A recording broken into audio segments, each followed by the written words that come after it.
ఇక్కడ నేర్చుకునే విధానం ఎట్లుంది మేడం? మీకు ఎప్పటి నుంచి మీకు ఆశ ఉంది నేర్చుకోవాలని? నేర్చుకోవాలి అనుకున్న వాళ్ళకి మీరు ఏం చెప్పదలుచుకోరు? మీరు ఎట్లా ఎంతవరకు నేర్చుకోవాలి? అబ్బో ఇక నాకు చెప్పాలంటే పెద్ద లాంగ్ స్టోరీ నాది. 25 years నుంచి జెనెటిక్ హోండా ఉంటుంది కదండి, ఓకే. అప్పటి నుంచి నాకు ఇష్టం. అయితే ఇక ఎర్లీగా మ్యారేజ్ అయిపోయింది, తర్వాత అత్తగారిల్లు, తర్వాత పిల్లలు, తర్వాత స్కూళ్ళు, ఇక టైంలో ఇక వీలు కాకుండా అయిపోయింది.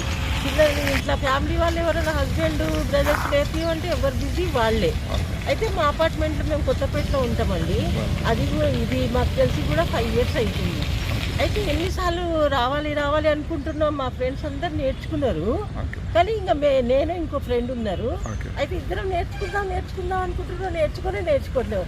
లాస్ట్కి ఒక రోజు విజయ్కి ఫోన్ చేసినాం అన్నట్టు, పార్కులో ఒక అమ్మాయి వస్తుంది, అక్క ఇట్లా నేను నేర్చుకున్నా, ఇట్లా డ్రైవింగ్ స్కూల్కి వెళ్ళినా అని చెప్పింది.